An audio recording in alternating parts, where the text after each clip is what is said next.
Mga kapatid, ating ialay kay Jesus ang ating mga sarili kasama ang ating mga intention. Ating special ay pagdasal ang mga naghandog ng pamisa. Kilala sila ng Diyos at alam ng Diyos ang kanilang intention sa kanilang pagpapamisa. Bunga ng kanilang pagpapamisa, sila kasama ang kanilang pamilya ay pagpalain nawa ng Diyos lalo. At hindi special ay pagdasal ang kapayapaan sa Middle East lalo na at sa buong mundo. Naway maghari ang kapayapaan. Naway tulungan tayo ng Diyos na maalis na ang hindwaan sa mga bansa. Patahimikin ang ating mundo. At ano man ang ating intention, ang mga may sakit ating kasama ipinagdarasal, naway tayo pakinggan ng Diyos at pagpalain buo ng ating pakikiisa sa misang ito. Ang intention ng mga sumisimba via internet o online mass, atin din itaas sa Diyos sila. And now, my dear brothers and sisters, let us first acknowledge our sins and so prepare ourselves to celebrate the sacred mysteries. Let us pray, O God, author of every mercy and of all goodness, who in fasting, prayer, and almsgiving have shown us a remedy for sin. Look graciously on this confession of our lowliness, that we, who are bowed down by our conscience, may always be lifted up by your mercy. Through our Lord Jesus Christ, your Son, who lives and reigns with you, in the unity of the Holy Spirit, God, forever and ever. Amen.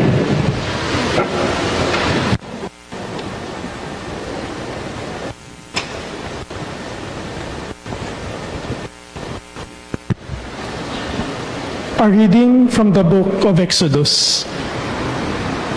In those days, in their thirst for water, the people grumbled against Moses, saying, "Why did you ever make us leave Egypt? Was it just to have us die here of thirst, with our children and livestock?" So Moses cried out to the Lord, "What shall I do with these people? A little more, and they will stone me." The Lord answered Moses, "Go over there in front of the people, along with some of the elders of Israel, holding in your hand as you go the staff with which you struck the river. I will be standing there in front of you on the rock in Horeb. Strike the rock, and the water will flow from it for the people to drink." This Moses did in the presence of the elders of Israel. The place was called Massah and Meribah, because the Israelites quarreled there and tested the Lord, saying, "Is the Lord in our midst or not?" The word of the Lord.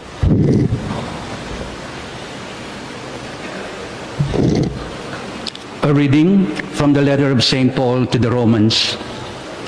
Brothers and sisters, since we have been justified by faith, we have peace with God through our Lord Jesus Christ, through whom we have gained access by faith to this grace in which we stand. And we boast in hope of the glory of God. And hope does not disappoint, because the love of God has been poured into our hearts through the Holy Spirit who has been given to us. For Christ, while we were still helpless, died at the appointed time for the ungodly. Indeed, only with difficulty does one die for a just person, though perhaps for a good person one might even find courage to die. But God proves His love for us, in that while we were still sinners, Christ died for us. The word of the Lord. Thanks be to God.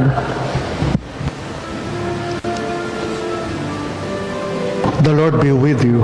And with your spirit. A reading from the Holy Gospel according to St. John. Glory to you, O Lord.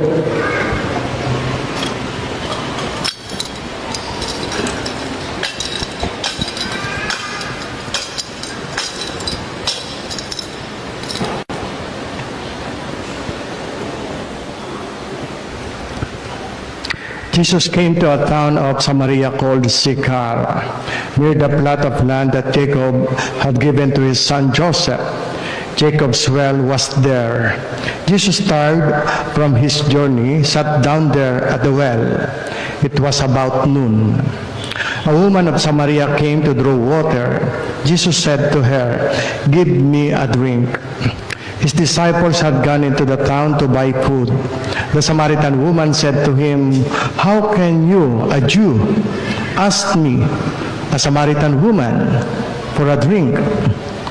For Jews use nothing in common with Samaritans.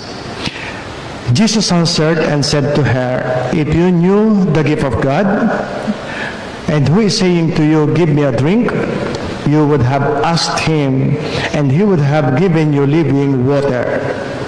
The woman said to him, "Sir, you do not even have a bucket, and the cistern is deep.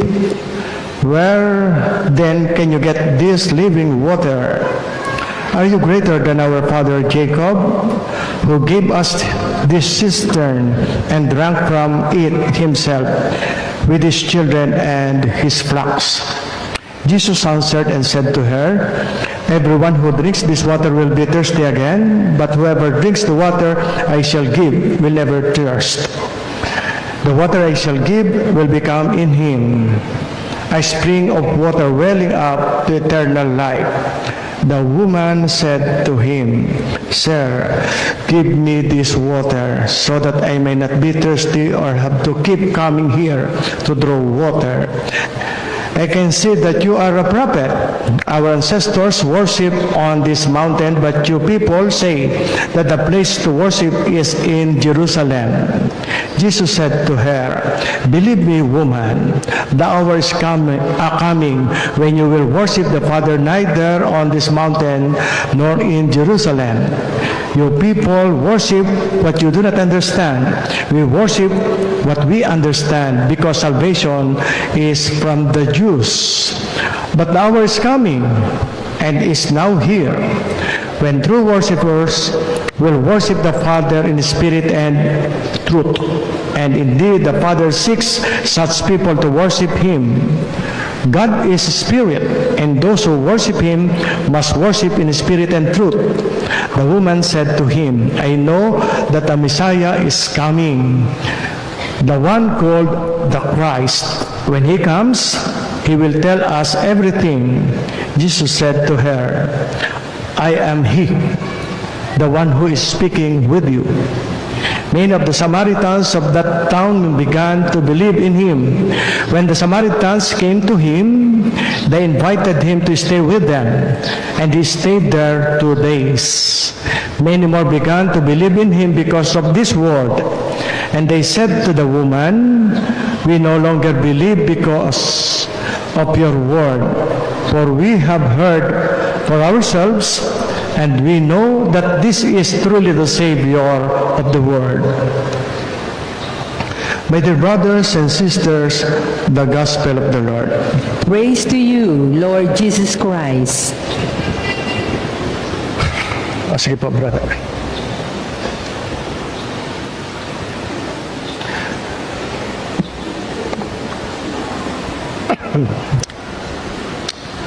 Magandang umaga po sa inyo lahat.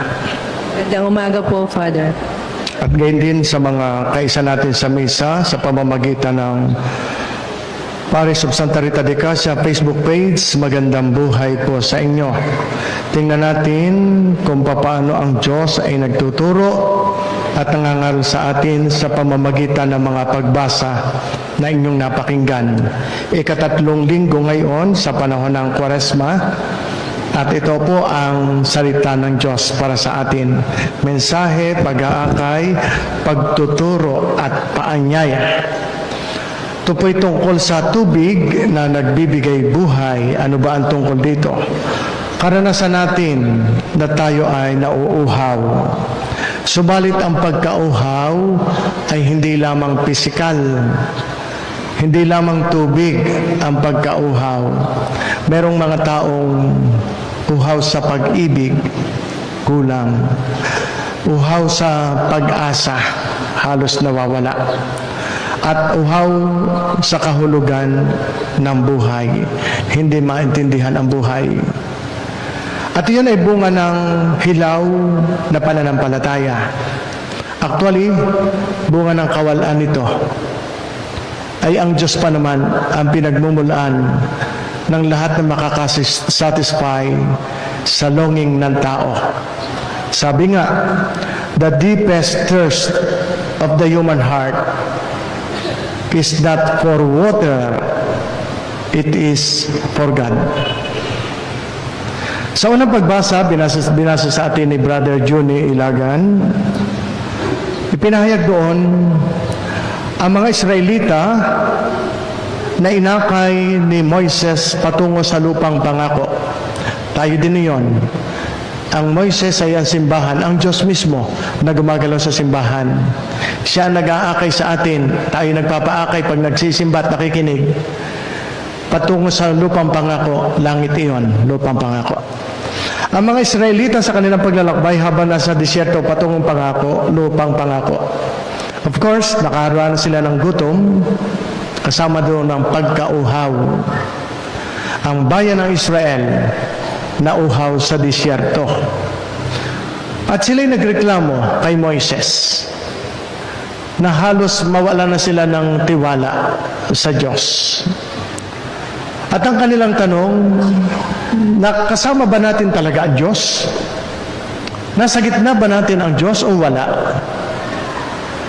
Mga kapatid, hindi ba minsan gayon din tayo kapag may problema sa pamilya o may problema, kapag may dalahin, kapag may sakit, kapag nalulungkot, kapag bigo, kapag nahihirapan, parang tanong din natin sa ating sarili, kala ko ba may Diyos? Nasaan na ang Diyos? Pinabayaan na ako ng Diyos.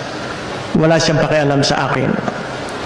Ngunit kahit nagreklamo ang mga Israelita, ang Diyos ay naroon pa rin.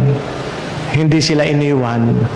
Katunayan, sa kanilang pagkauhaw, pinabukal niya ang masaganang tubig mula sa bato, pinukpok ng tungkod ni Moises at bumukal ang masaganang tubig.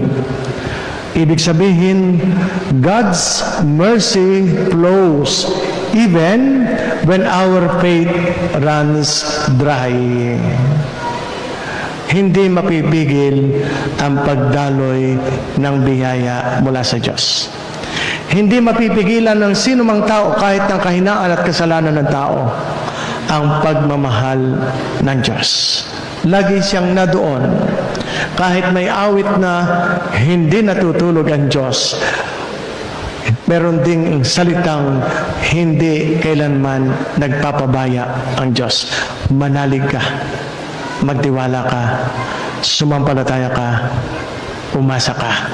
Alsin mo ang lahat ng pagkauhaw na mayroon ka at ikay magiging masaya.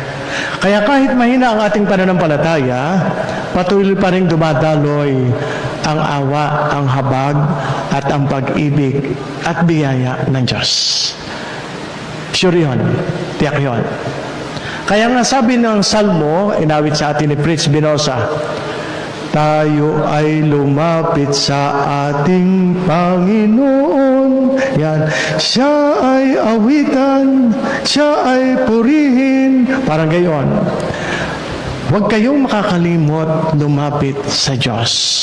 Kahit ikay makasalanan, huwag mong iisiping, hindi naman ako pakikinggan ng Diyos. Huwag yun, huwag yun. Kahit ikay maraming kasalanan, huwag kang mahihiya na lumapit sa Diyos. Ito ang paanyaya sa atin para tayo akayin niya na maging bagong tao, mabait, mabuti, malapit sa Kanya. Sa ikalawang pagbasa, binasa sa atin ni Brother Omar San Andres. Sinasabi lamang doon na pag-ibig, ang tungkol sa pag-ibig ng Diyos. Ipinapaalaala sa second reading sa pamamagitan ni San Pablo na ang pag-ibig ng Diyos ay ibinuhos sa ating puso sa pamamagitan ng Espiritu Santo. Nung tayo binyagan, pinanahanan tayo ng Espiritu Santo, ang pag-ibig ay nanahan sa tao. Kaya sa kaibuturan ng pagkatao, ng bawat tao, kahit na magpakasama-sama ang tao, may binhi ng kabaitan, ng kabutihan. Bukod pa sa tayo nilikhang kalarawan ng Diyos, ay lalo't higit ito sa mga taong pinanahanan ng Diyos sa pamamagitan ng binyag. May kabaitan. Yun ay didiligin lamang, yun ay palalaguin lamang, ang ating pagiging masama ay napapalitan ng pagiging mabuti sa tulong ng Espiritu Santo. Yun po ang binabanggit.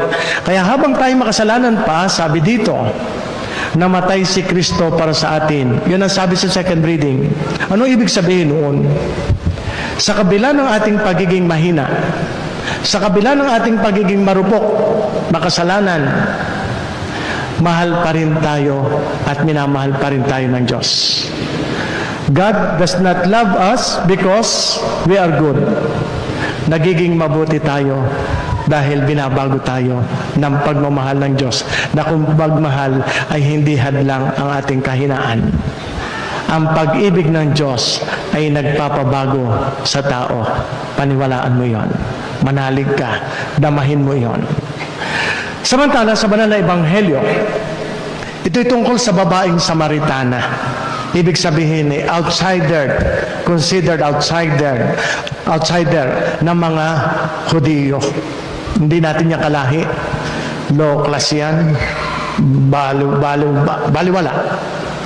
Low class. Parang gayon. Ang tingin ng mga Hudiyo. Kaya nga ang mga Hudiyo ay hindi po pwedeng makipag-usap sa kanila. Malahahawahan ng pagiging mababang uri. Kaya ganito ang pangyayari. Si Jesus, Hudiyo, si Samaritanang babaeng, ang tingin ng mga Hudiyo, except for Jesus, of course, ay mababang uri. Hindi pwedeng kausapin, hindi pwedeng lapitan, hindi pwede. Yan, para hindi makahawa ang kababaan. Okay. Ngunit ang tunay na mensahe ni Jesus ay ganito. Ito sa Ebanghelyo. Nakatagpo ni Jesus ang babaeng Samaritana na nag-iigib ng tubig doon sa balon. Pareho kung napapansin ninyo, ang istorya halos ang tema. Sa first reading, nauuhaw ang mga Israelita, binigyan sila ng Diyos ng tubig, basagan ng tubig. Sa gospel, nauuhaw din, kaya't umiigib ng tubig ang Samaritana. Ayan. Ang tunay na mensahe ng Diyos dito ay ganito. Hindi lamang tubig ang kailangan ng tao. Ang nauuhaw ay hindi lamang katawan. Ang nauuhaw din ay kaluluwa. Ang tao ay katawan at kaluluwa parehong may pagkauhaw. Higit pa sa pagkauhaw ng katawan ay ang pagkauhaw ng tao sa Diyos. Yun. Kaya nga sabi ni Jesus, ang iinom ng tubig na ibibigay ko ay hindi na mauuhaw kailanman. Ang babae ay may malalim na uhaw, pagkauhaw sa kanyang buhay. Bakit? Sabi dito, may 5 asawa siya. At hindi niya naranasan ang totoo at ganap na pag-ibig. Kaya 5. At makarami pa sana. Naghahanap ng ganap na pag-ibig, hindi matagpuan. Okay. Hindi siya masaya, hindi kontento. May hinahanap at hindi niya ito makita. Ginawa ng Diyos na pagkakataon at binigyan ng napakalalim na kahulugan ang kanyang pagkauhaw nung siya umiigib ng tubig sa balon. Ito ang katotohanan. Marami sa atin naghahanap ng kasiyahan, ng contentment. Lalo na sa panahong tayo ay lito, lupaypay. Kaya lamang doon natin hinahanap ang kaligayahan sa maling balon. Na kuminsan ay sa pera, pero kahit anong dami na nito, kulang at kulang pa. At ang tao hindi masasatisfy ng mga bagay na makamundo. Sabi nga ay ang pera ay katulad ng seawater, salt, mainit, salty water. The more you drink, the more thirsty you become. There is no satisfaction. Ganyan daw ang tubig dagat. Pag ikay uminom at ikay uhaw, hindi ka masasatisfy, lalo ka rang mauuhaw. Okay.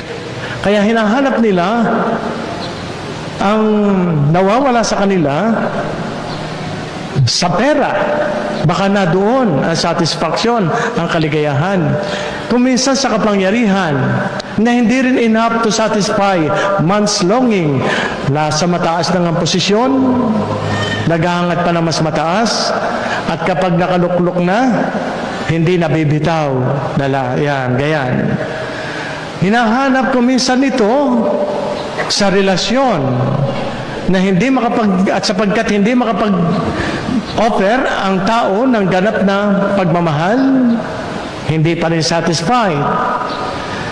Sa kasikatan, kung minsan.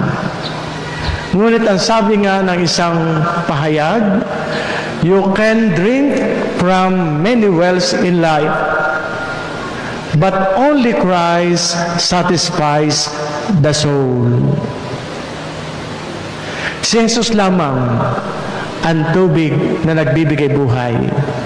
Na kapag siya ay iyong natagpuan, katulad ng karanasan ng Samaritana, para bagang yung palasak na salita natin, kapag ang Diyos ay iyong natagpuan, kontento ka na sa buhay. Masaya ka na sa buhay. Hindi mo naramdam na ikaw ay mahirap salat sa kayamanan. Hindi mo naramdam iyon. Kahit malungkot, may problema, nakakangiti ka pa rin, nakakatawa ka pa rin. Kaya nga, pagka si Jesus ay natagpuan, sabi ng palasak nating salita, totoong wala ka nang hahanapin pa. You have everything. You have everything in life. Okay. Kaya sa pinakamagandang bahagi, ang pinakamagandang bahagi dito ng banal na kasulatan ay ang babaeng Samaritana ay nagbago matapos makilala si Jesus. Walang hindi kayang baguhin ang Diyos. Iniwan niya ang kanyang banga at tumakbo sa bayan upang sabihin. Ang banga ay lahat ng kanyang pangailangan. Uhaw nga sagisag noon. Iniwan ang lahat sa buhay at nangaral. Ipinamalita ang kabaitan ng Diyos. Ang pangangaral naman hindi lang sa pagsasalita, na buhay na mabuting tao, ang ibig sabihin.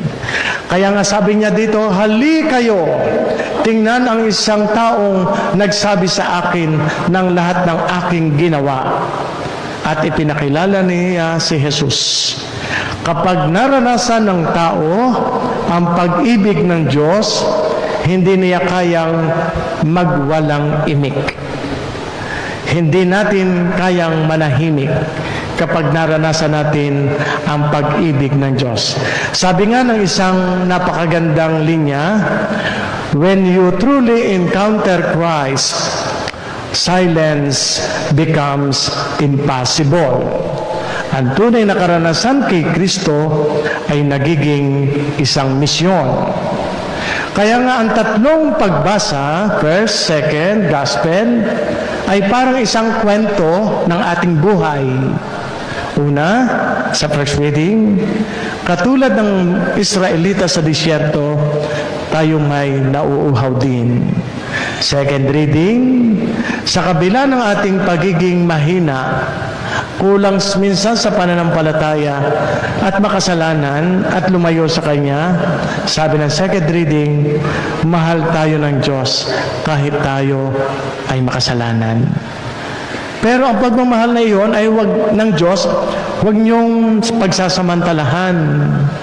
Gusto ng Diyos na tayo ay all the more lovable. Maging mabait pa rin. Ipahayag si Jesus, ang Diyos, katulad ng Samaritana. And third, sa gospel, si Jesus ang ating hinahanap na pagkauhaw na tanging magbibigay ng satisfaction sa buhay. Natagpuan ito ng Samaritana. Only God can fill the emptiness of human heart. Sabi nga ni San Agustin, matagal kitang hinanap, matagal kitang minahal, pero para mapanatag ang aking isip hanggat hindi kita natatagpuan. Our heart are restless until they rest in you, O Lord. Kaya ang puso ng tao ay talagang hindi matatahimik hanggat hindi nito natatagpuan ang Diyos. At kapag lumapit tayo sa Kanya, matatagpuan natin o matutuklasan natin ang katotohanan. The water Christ gives does not only quench thirst, it transforms lives. Sa inyong pag-aalay, mamaya, pagkatapos ng mga panalangin, kayo naway pagpalain ng Diyos. Tayo po'y tumayo. Sumasampalataya ako. I believe in God, the Father Almighty, maker of heaven and earth. I believe in Jesus Christ, His only Son, our Lord. He was conceived by the power of the Holy Spirit and born of the Virgin Mary. He suffered under Pontius Pilate, was crucified, died, and was buried. He descended to the dead. On the third day, He rose again. He ascended into heaven and is seated at the right hand of the Father. He will come again to judge the living and the dead. I believe in the Holy Spirit, the Holy Catholic Church, the communion of saints, the forgiveness of sins, the resurrection of the body, and life everlasting. Amen. God alone can satisfy deepest thirst of the human heart. With confidence in His love and mercy, let us now present our prayers and let our response be, let us pray.